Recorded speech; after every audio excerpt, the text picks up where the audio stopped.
I am absolutely thrilled to be with my beloved friend and mentor and co-conspirator of the transfiguration process, Dorothy Walters.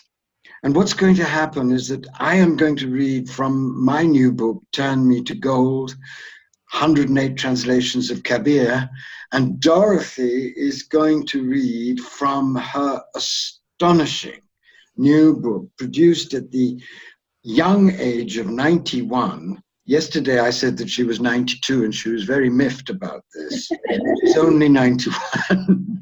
And we're going to share with you a gorgeous golden feast of mystical inspiration. These times, we all know, are absolutely ghastly and wearing and paralyzing and despairing in so many ways.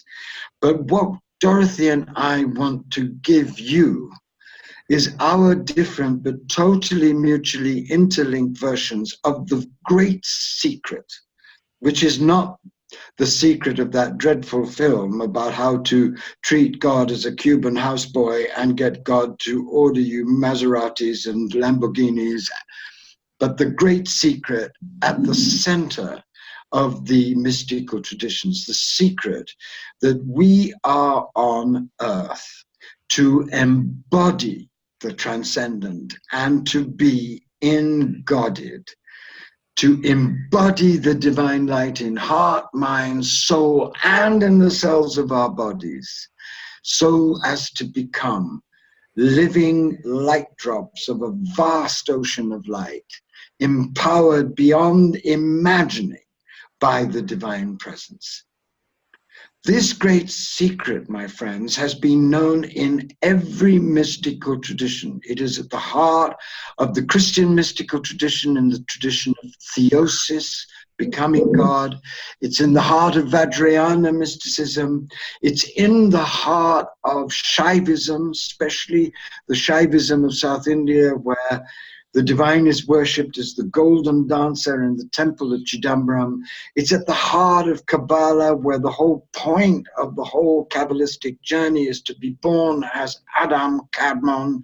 It is the great secret. And what makes the telling of this secret so important now, and this is something that both Dorothy and I know, is that the evolutionary process that we are in is a global dark night designed ruthlessly and perfectly to give birth to an embodied divine humanity, which will be flooded consciously and live out consciously and vibrantly this secret. And why both Dorothy and I are so concerned with getting the truth of this secret out and are devoting our lives in our different but mutually interlinked ways to telling this secret, to living this secret, to breathing this secret, is if you don't know that this is where our global dark night is potentially going, it is so easy to grow madly unhappy and despairing at what is happening. But if you do know and can stay calm and can stay joyful and can stay standing in the light while the darkness boils all around us, if you do know this secret, then, my friends, you will be participating humbly but gloriously in the great evolutionary will of the beloved to birth a new human race. I've spent the last 5 years plunged into Kabir, and I plunged into the depths of Kabir because for me, Kabir is the greatest mystical poet of this secret, someone who lived in the 15th century, the transfiguration process, lived being turned to gold. That's why I call my book Turned to Gold.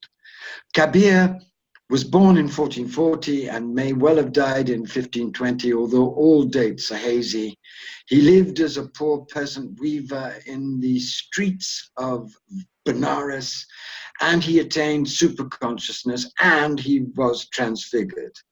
And he sang his ecstatic poems out of this transfiguration process, beyond religion, beyond dogma, speaking nakedly and directly, just as Dorothy does from her own transfiguration process, of the great secret, this secret that all the greatest adepts of all the traditions, as I've said, know, this great secret whose time has come to be revealed, to be lived, to be enshrined in the depths of us, to be embodied in us, and to be embodied in sacred action, so that out of the ashes of our burning world, a wholly new way of being and doing everything can be made.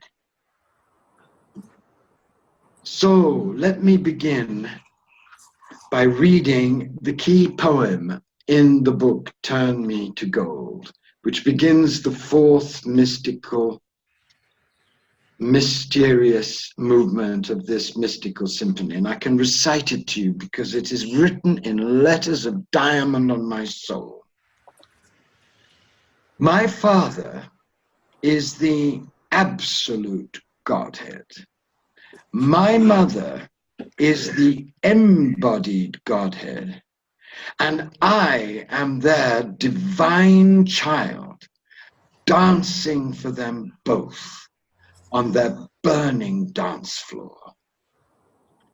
That is the greatest poem I know in any tradition about the full potential, the full realization of the sacred marriage, the marriage between the transcendent and immanent sides of the Godhead, which gives birth to us as us.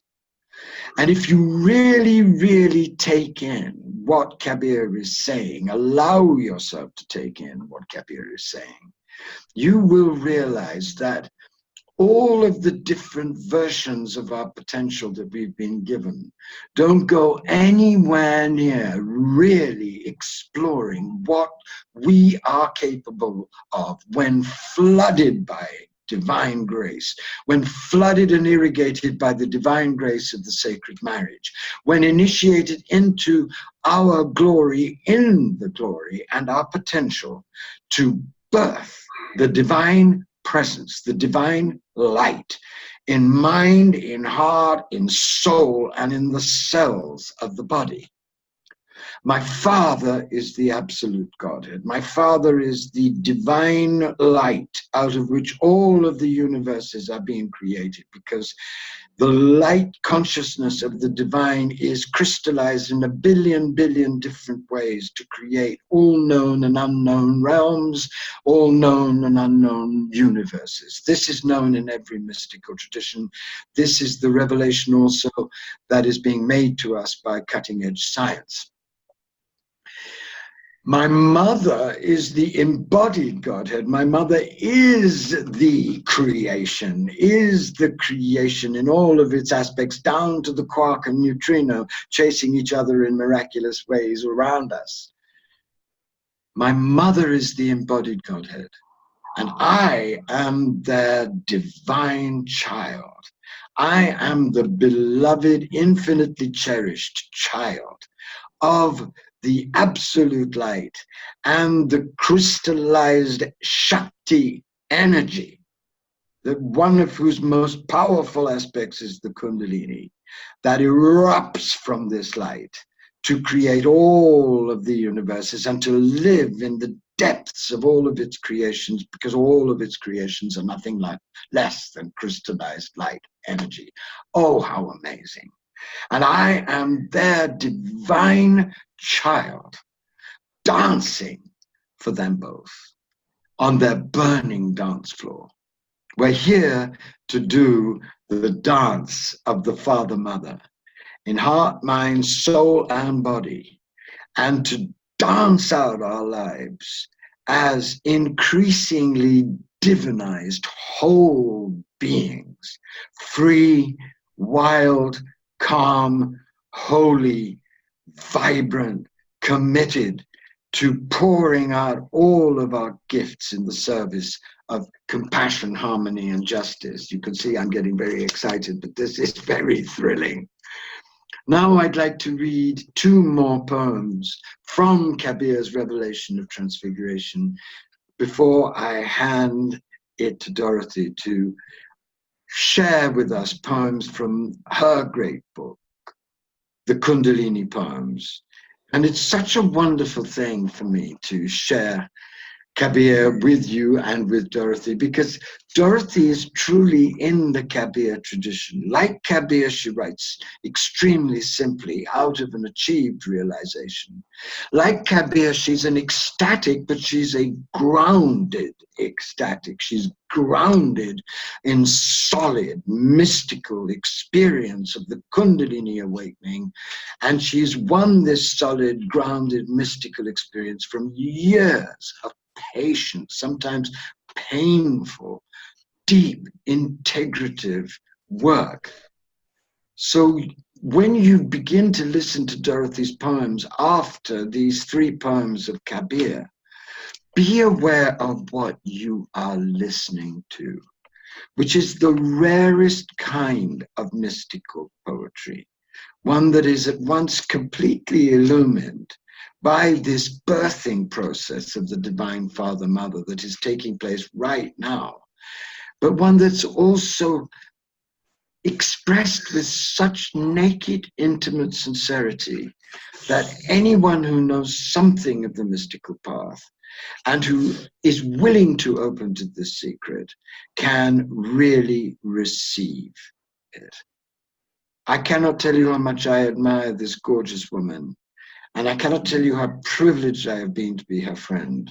And I cannot tell you how much I myself have learned about this amazing transfiguration process from Dorothy, because the 2 of us have been working in the minds of this process for 30 years now. So let me read this great 2nd poem by Kabir. This is a truly amazing poem. And it's number 2 in the book, number 3 actually. So here it is. I meditate on the one only, on the signless one. I have no other friend. No grief comes near me, no suffering attacks me. I call no doctor.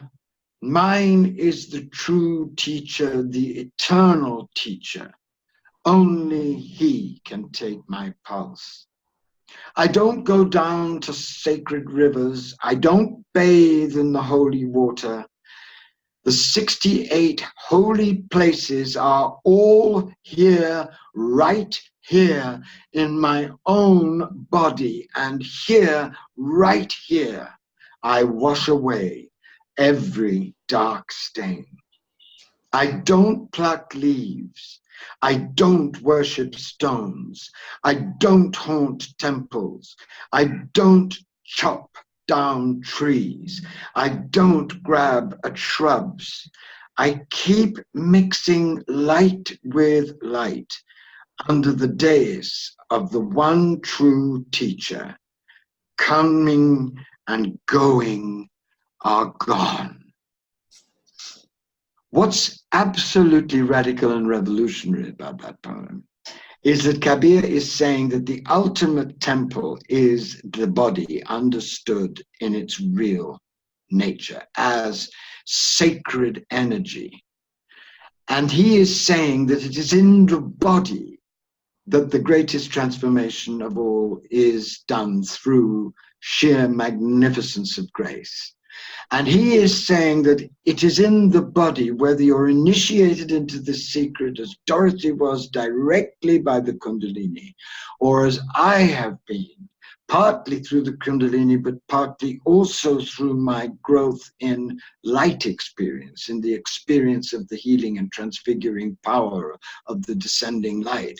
Whatever you get there, however you get there, what you realize is what he realizes. I keep mixing light with light under the dais of the one true teacher. So let me end before I give it over to Dorothy. I'm playing Joe Cocker to Dorothy's Tina Turner here. Here is the most amazing poem. Oh God, I'm so thrilled that we're doing this, because you know something, my friends?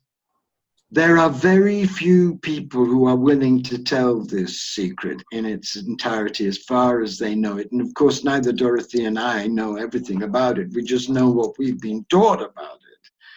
Because most people are terrified of this secret of transfiguration, but there is no time to waste now. It has to get out, because it's the deepest meaning of our evolutionary process.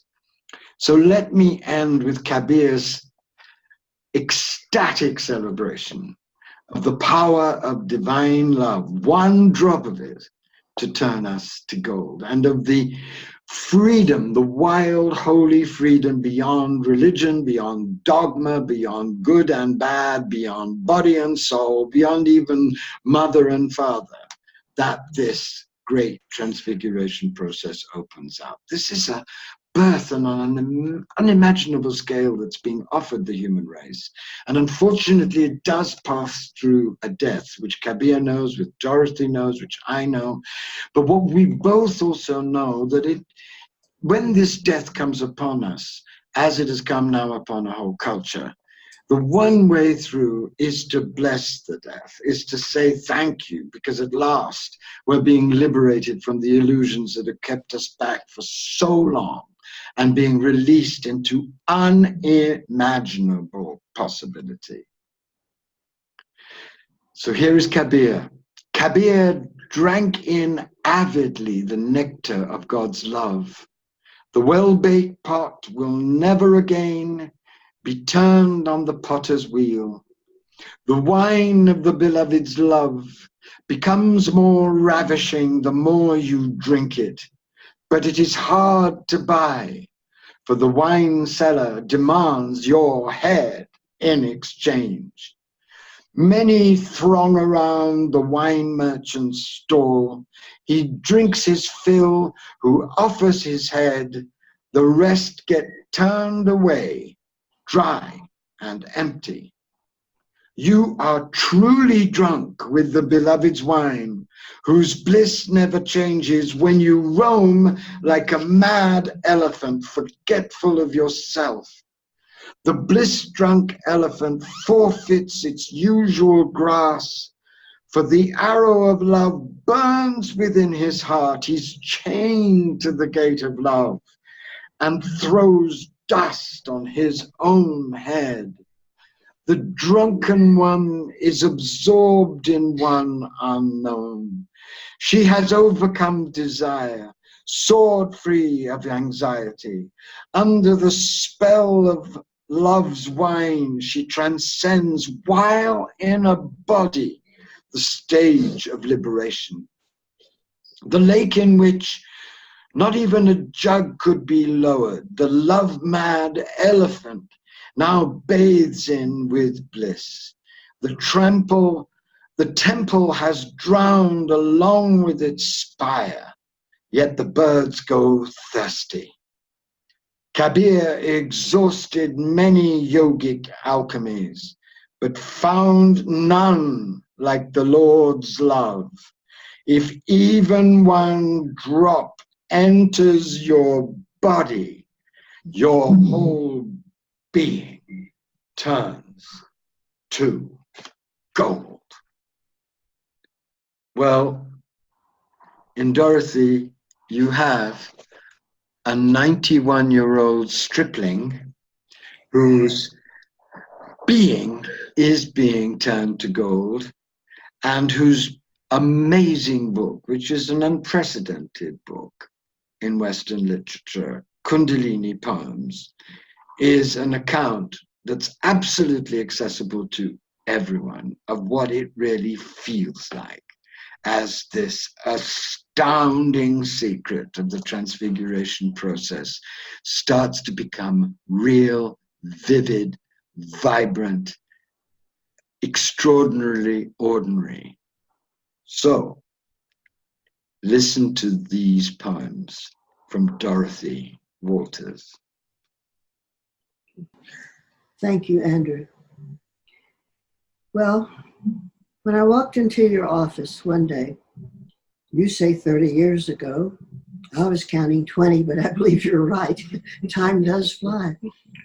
When I walked into your office as a novice, an untried aspirant, at that time, I didn't have anybody to tell what was going on with me. I had nobody to tell about my experience at all. I had had a very abrupt, sudden, unexpected Kundalini awakening. I was catapulted into rapture instantaneously. I didn't even have a word for it. And then, of course, anytime you have a major experience, what you long for is a buddy, somebody, anybody, a teacher, a mentor, and anything, even a book, to tell you what is going on. But there was no one. So for 15 years, you might say, endured ecstasy almost daily. But there was no one to tell until I met Andrew. And he very kindly and generously listened to my story. And you know what? He got it. He got it. I don't think that he himself had actually had technically Kundalini at that point. But what Andrew had was such a profound and deep exploration of the spiritual path, of the meaning of words like divine and sacred and poetry, beyond anything that I had ever encountered from anybody. And so he was very kind to me, and he encouraged me, actually to write poetry. And of course, I was terrified of that idea. He said, write a book. And I said, oh, please, help. But ultimately, I did write a book with Andrew's tutelage. I attended his classes, which were brilliant beyond anything I had ever encountered in my life, though I had completed a full PhD program in English. But we didn't do that kind of thing. We didn't listen to a poem and hear it echo within our own being. What we did was take those poems and perform autopsies on them. The corpses were laid out for us to dissect, which we enjoyed because we like literature in any form. But anyway, Andrew was truly remarkable. He was unlike anybody I had encountered in Kansas or anywhere for that matter. And since that time, I've been so honored to know of him as my friend. He is a man among men. He is a voice among voices. He is a genius among geniuses. And he actually combines all of those together into a most remarkable package. So thank you, Andrew. You have given to me and given and given and given. I can never thank you enough. So here we are, all these years later. Little did I dream that I would be participating with him on this special program. So it is a very, very, very deep honor, and one that I have longed for. I didn't anticipate that it would happen. So here we are. We're doing it. And now you know what I was trying to tell you that day. You certainly do. Well, this is a poem that Andrew likes, that I wanted to read especially for him. And it is called, this is from the book that's called The Kundalini Poems. Because I've written about a lot of poems and often about sort of skirted the topic of Kundalini. But I thought this time I'm just going to come right out and say it. Because I believe that Kundalini is the source of creative energy in our universe in all of its aspects. I think it's where creation comes from. I think it's where love comes from. I think it's where the physical universe comes from. It is the source, the energy source, the power source of the universe. And if you're lucky enough to experience it and withstand it, because it is intense, it can be very intense, then what a fortunate person you are. Well, I feel very grateful that I was able to experience something like this. I'm very grateful that I encountered Andrew. I think that's why I moved to San Francisco, because he happened to be in San Francisco at the same time, teaching at an institution there. So he changed my life, truly. You hear people say that, but I mean, he really changed my life. So this is a poem that Andrew likes. As I don't need to introduce Andrew, you know that he's written over 30 books. You know that he travels the world over, reading poetry, conducting students and classes, taking people to Africa, taking people to India. He is indeed a world traveler, if there ever was one. But he is a cosmic man. And we don't see many coming along like that among us today. So here's his poem, dedicated to Andrew, and it's called The Awakening. No one can explain to me how this happened. One day, a jewel opened in my head. Its rays went forth, turning my body to light as it moved. First, I meditated on an image, the great God who dances to keep the world alive. Then it was the one with the flute, seducing all who listen. After that, it was sacred postures, each a stance of rapture, joy racing through my veins. Next, it was music, divine supplication of the ears, and mantras repeated as I listened. Om Namah Shivaya, Om Bhurbhuva Savaya, Om, Om, Om. Sacred syllables resonating every corpuscle and cell. Then I bought a tanka and placed it on my wall.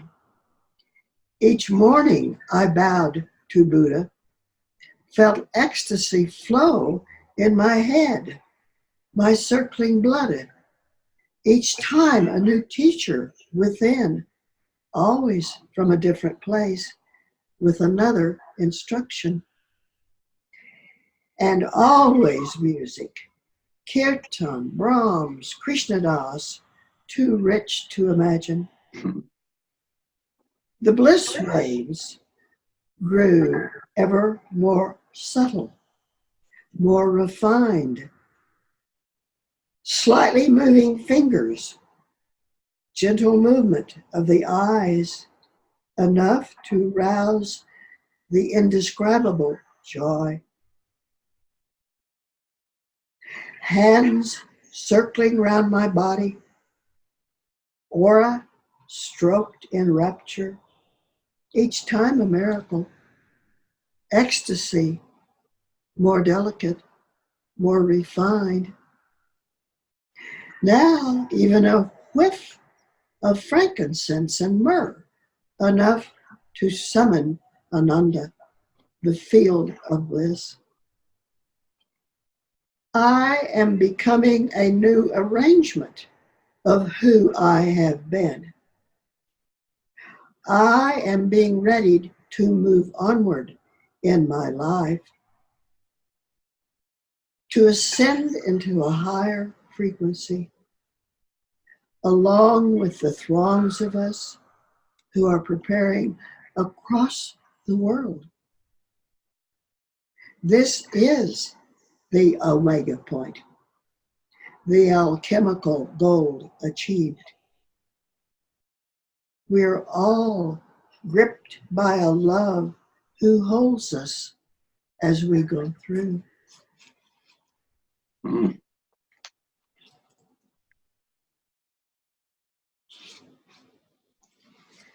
When I first laid hands on Andrew's new book, I was literally transported. I just couldn't sustain my feelings. I was drunk. Let's face it, I was. So why not? At this age, who cares? And I wrote a poem. I wrote a couple of poems. This one is called On Reading Kabir, as translated by Andrew Harvey. Kabir, you have made me drunk with your verses, and I have lost my bearings. Up, down, night, day, real, fantasy, all the same to me. But I'm not complaining. I like this being tipsy. Whatever you do, don't make me get sober again. And this one too, to Kabir. Kabir, Kabir. When I read your poems, I melt into the earth. Or if I stay upright, a certain sun lights all my pores, and I become a vague outline of desire. Tell me, who places these honey drops on your tongue? Who sends you these sweetmeats made of words? All I want is more.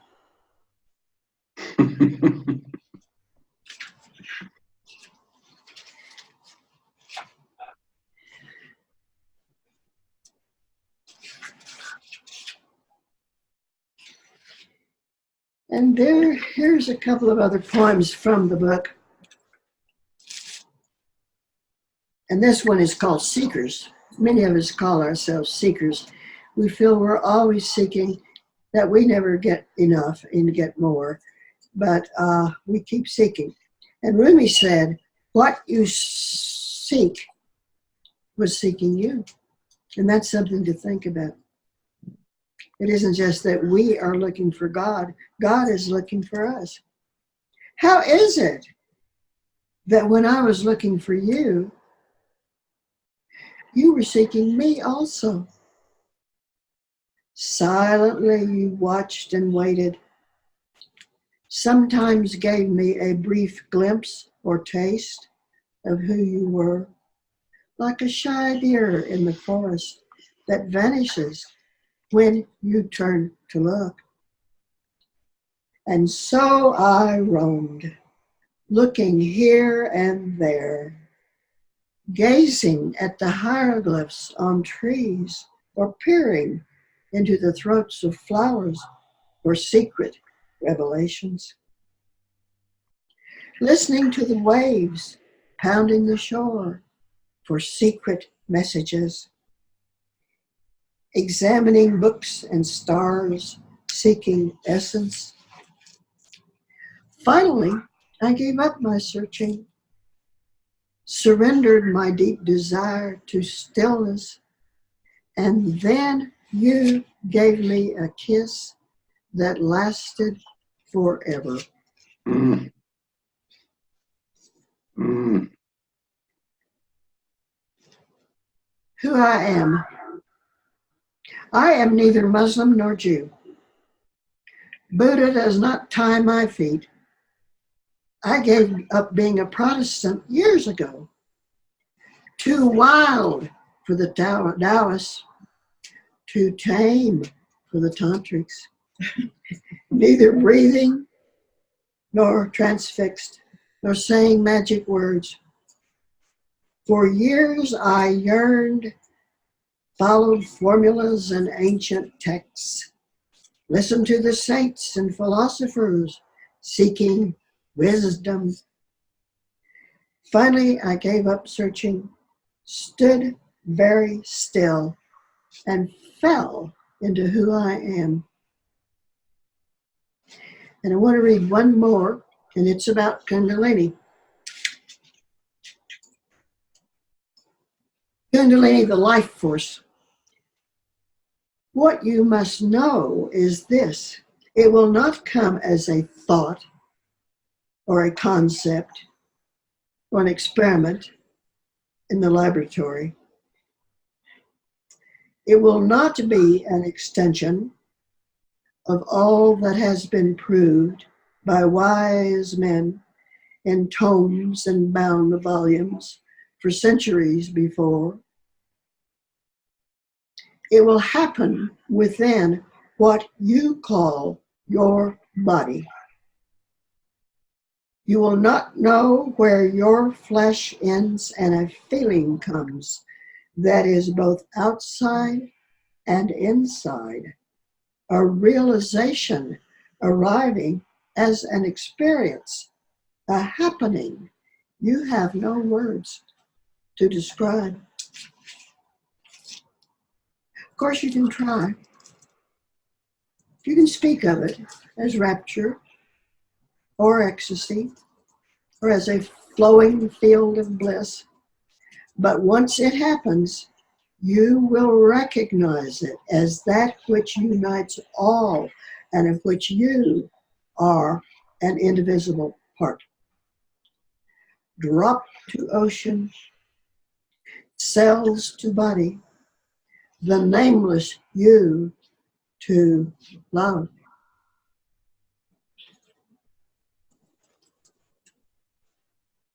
Andrew, do you want to continue? Of course, my darling. I'm just taking all of the beauty and the truth of what you've been sharing with us in. It's such a vast vision and such a simple vision, such a true vision that you've given us. And I always love just watching you, because when I watch you, I see someone who is humbly but totally confident of what she's saying. You know that this is true. And I know that this is true. And what's amazing is that I took the journey into this transfiguration process through the classical mystical line and had a massive Kundalini experience 2 years ago. And I was able to integrate that experience just because of my long friendship with you. I knew of the Kundalini and I had great rushes of energy, but nothing prepared me for what happened 2 years ago. And it was because I knew you that I had such confidence in its truth. And I think what's happening on the world is so extraordinary at the moment, because on the one hand, we see the collapse of all of the structures literally burning before our eyes.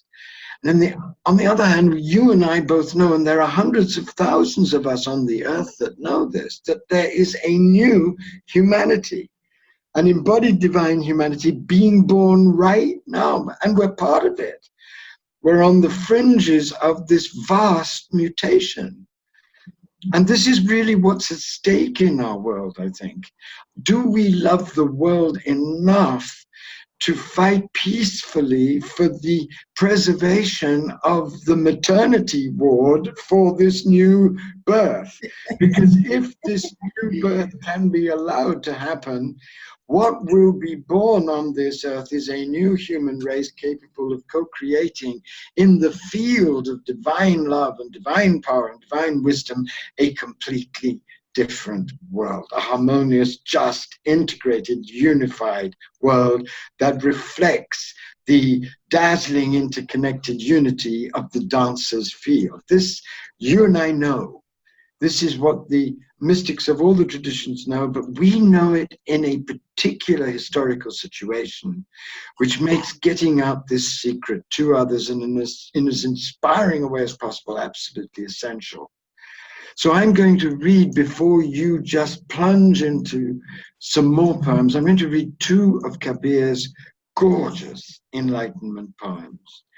These are poems from someone who has turned to gold and represent the glory of the fullness of the initiation into the dazzling, interconnected field of eternal reality that is actually always here in the Absolute Father and here in the Embodied Mother, because the field is the unity of transcendence and immanence, light and matter.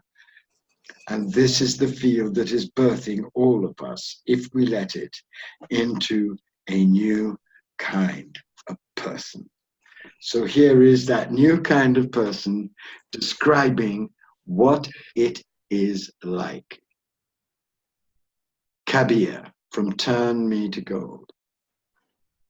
Love's hurricane has come.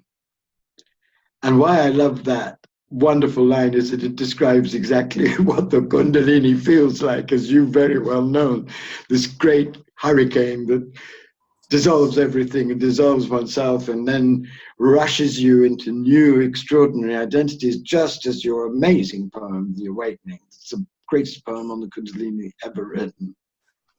Love's hurricane has come. The whirlpool of knowledge has arrived.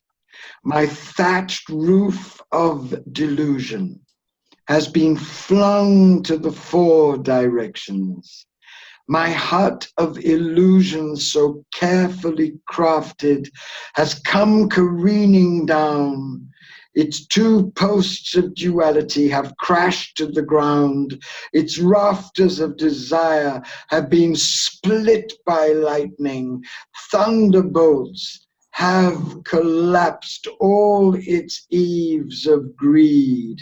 The big stone jar of evil habits has smashed in a million pieces. With contemplation and clear devotion, the holy ones have rebuilt my roof. It is strong and unmoving now, and never leaks or drips. When lies and deceit ran out of my body's house, I realized the Lord in all his splendor. Rain came down in torrents. After the wild storm, torrents of divine love drenched my body and soul. Then, O Kabir, the sun soared out, the sun of glory, the sun of realization, and darkness dissolved forever. I want everyone who's listening to that poem to know something. That poem isn't just for the few handful of enlightened beings that have been on the planet. That poem is not just for them. Millions of years ago, a few fish leapt out of a toxic sea and flayed around and flailed around on a beach. Hundreds of thousands of them did this, just a few out of the millions of fish that there were. And many, many of them died. But something astounding happened. And that is that through intense passion and intense effort, a few of those fish turned into birds. I don't know if you know that, but birds are actually transfigured fish. What Kabir is one of those first fish being transfigured in this transfiguration process that is the meaning of the field of divine reality, that is the meaning of our birth, that is the meaning of our whole long evolutionary journey. And what this means, my friend, is that this poem by Kabir, these poems by Dorothy, are not poems just uniquely for the few beings chosen or who choose themselves or who do the work. These poems are your poems. These poems are where you and I and Dorothy are all going.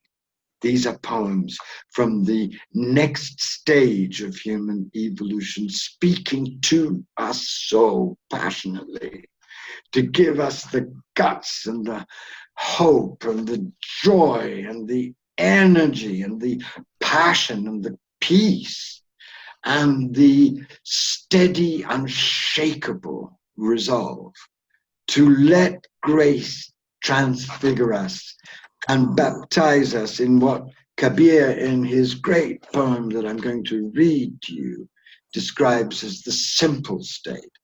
the state of being one with the field, living as the transcendent and human field, in the field, a child of the field, of the absolute Godhead and the embodied Godhead, living naturally and simply a limitless life in the middle of ordinary life, an extraordinary, miraculous life. Because what this experience will awaken us all to, who haven't had it already, is that there is nothing ordinary about extraordinary life and nothing extraordinary about ordinary life, because ordinary life is just an endless unfolding of miracles through the grace of the field of divine reality. How amazing.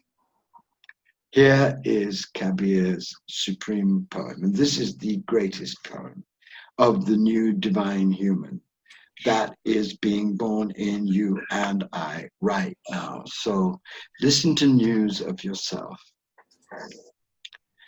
Seeker, the simple union is the best.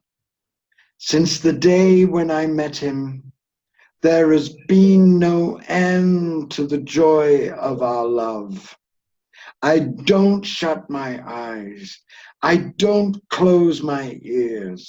I don't mortify my body. I see with open eyes and smile and see his beauty everywhere. I say his name, and wherever I go, it reveals him. Whatever I do becomes his worship. Rising, setting are both one to me. All contradictions have dissolved. Wherever I go, I move around him. Everything I do is service to him. When I lie down, I lie prostrate at his feet. He is the only one I adore. There is no other. My thoughts and tongue have abandoned all impure words and sings his splendors day and night. When I get up or sit down, I cannot forget him. The pulse of his music echoes throbbing always in my ears.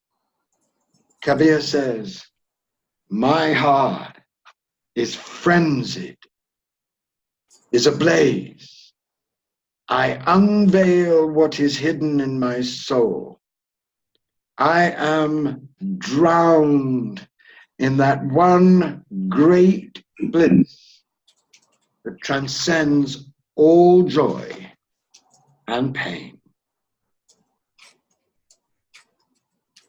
So out of the simple natural state that I know you live in, because I know you deeply and I know you well, and I've got your number by now, Dorothy Walters, read us some of these astonishing poems from Kundalini poems.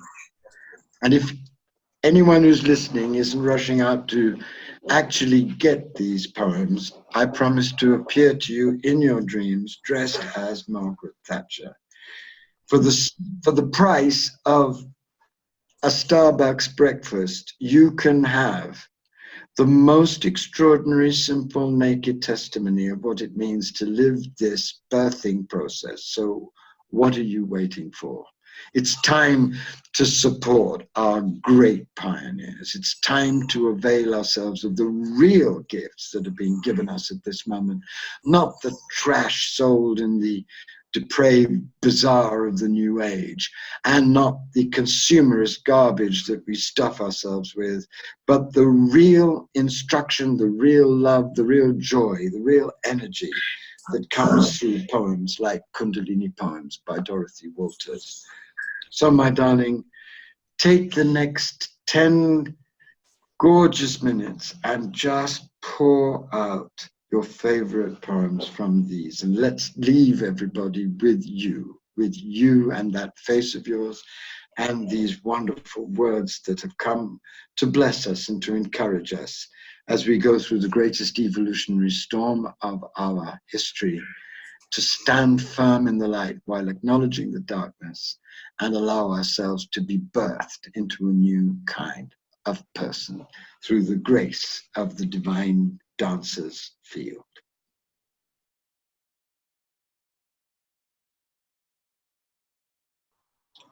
Thank you, Andrew.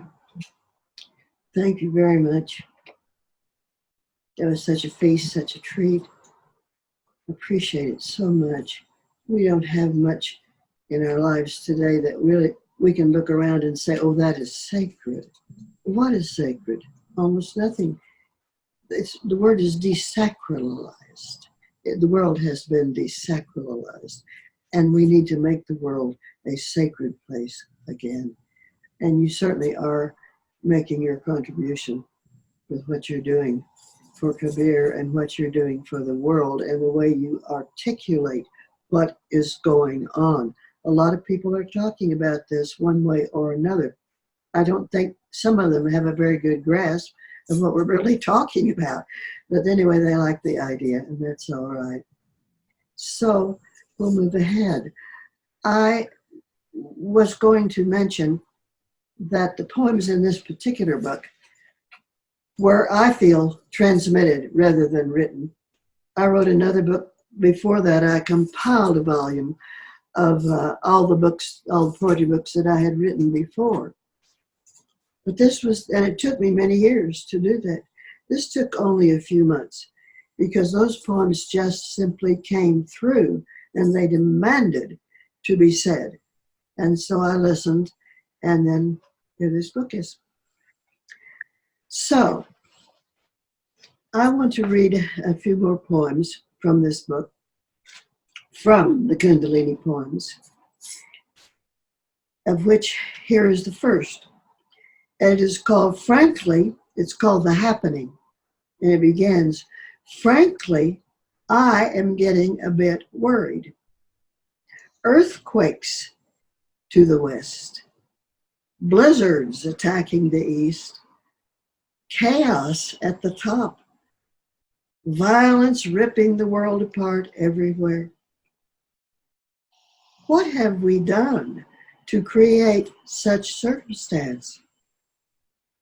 Are we now mere victims, arms bound to our chests and tongues gagged, waiting silently for what is next?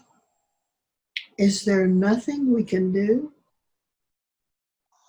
Yet, despite all, there is a secret, and it is telling us that more is involved here than is described in the newspapers or talked about by panels of experts. Something is afoot, something strange and wonderful and unseen and real. It is sending out a signal that many are receiving. It is calling out in an unnamed voice that great numbers are resonating with. Call it spirit, call it joy, call it whatever you like. It is here. It is happening. We are its progeny, the children of love. We are here to proclaim its presence, to allow the reality to appear in our cells and our veins, to allow it to refashion us into the next incarnation of who we are.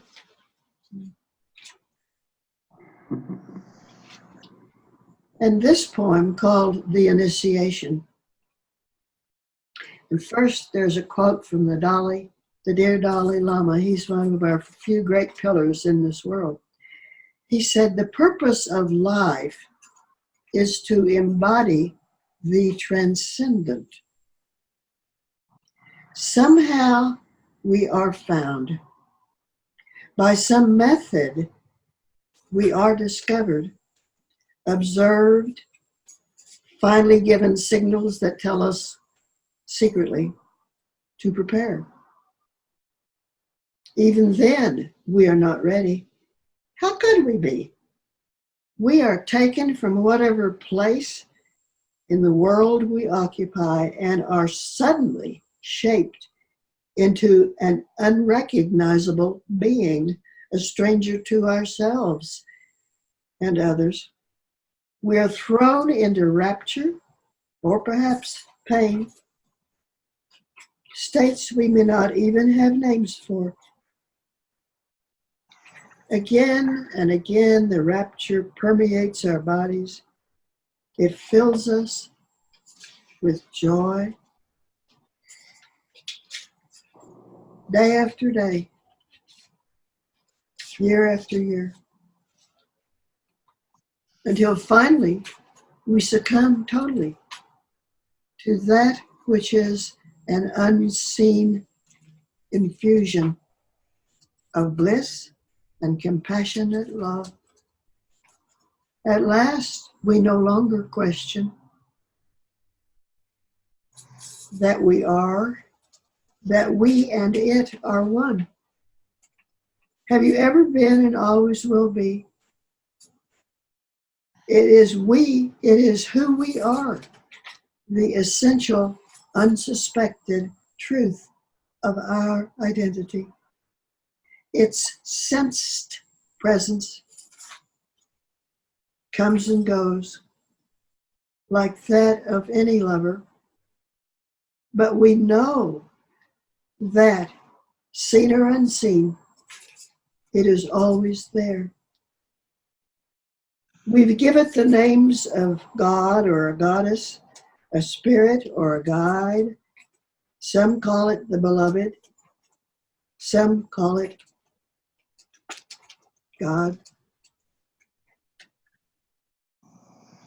We accept in silence. We bow our heads in awe. We wait for the next unfolding. And I wish to read one last poem, and it is called The Transition. Even as the world crumbles, the gates of heaven are opening. Indeed, angels are flowing down, mingling among the crowds. Their children, are appearing among us with strange talents we do not understand. Something is carrying us into another universe where colors deepen and frequencies rise. The old gods are awakening, the times when the oracles spoke. Some of us are hearing unknown music of the sublime. Others are seeing images of holy ones, visions of the real. No one can explain what is happening. We are now captives of rapture, of seeing beyond the veils. We must surrender to vastness, to love. We must become more than we are. Thank you. Blessings to all on your journey. It's important, and you are important as part of it. Thank you.